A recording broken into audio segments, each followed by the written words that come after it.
Good afternoon, everyone. Please take your seats. I'm Jay McClelland. I am the founding director of the Center for Mind, Brain, and Computation, and now the co-director of the Center for Mind, Brain, Computation, and Technology. And this is around the 10th or so of our symposia in a series we started quite some time ago, bringing together neuroscientists and computational folks who have an interest in important problems related to brain function, the emergent functions of neural systems, I like to think of them, such as navigation in today's session. Today's symposium began with a conversation I had with Ivan Soltesz, who is the organizer and the person who's responsible for bringing together this particular outstanding group of speakers we have today.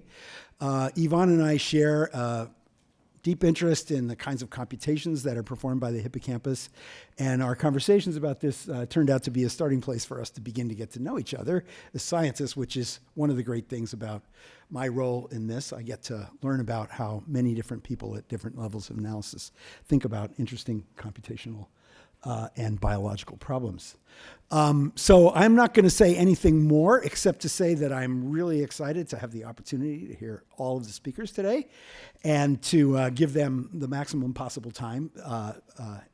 So that right now I'm going to hand it off to Ivan, who will give you a little bit of an overview of the content of the symposium and the schedule. Thanks.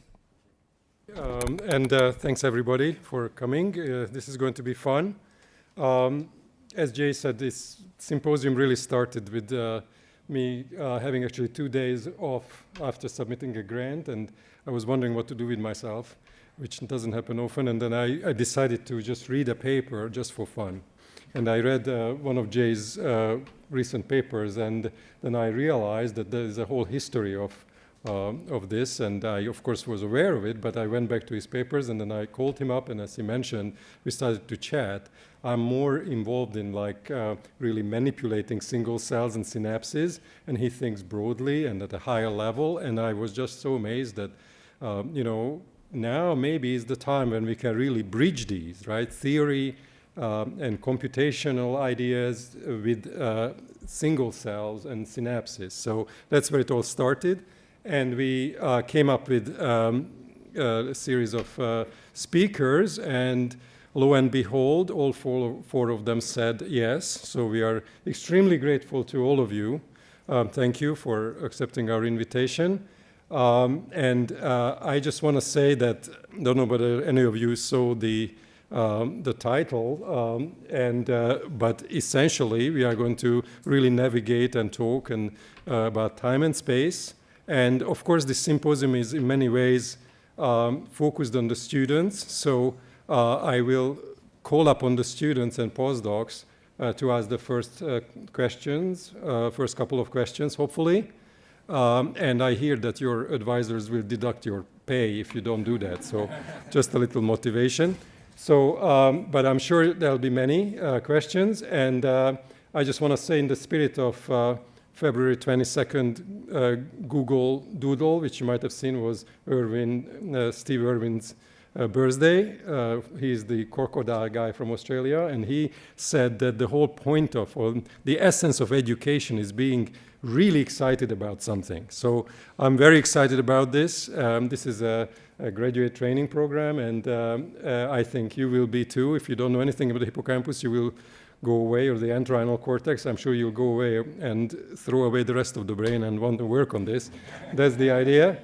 So anyway, I just want to say, of course, big thanks to the organizers and particularly actually did the work.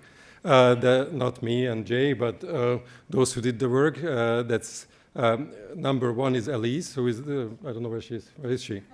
There you are. So she's the one who did the lion's share of the work, and others chipped in as well, whom we'll mention at the end. And I just want to say that you see this beautiful drawing here, so credit goes to Ivan Rajkov here in the audience. Put up your hand. He did this is actually individual granule cells arranged in the dentate gyrus, and each one of them was grown in a computer with the dendritic statistics matching biology. So that's in many ways the theme of this meeting.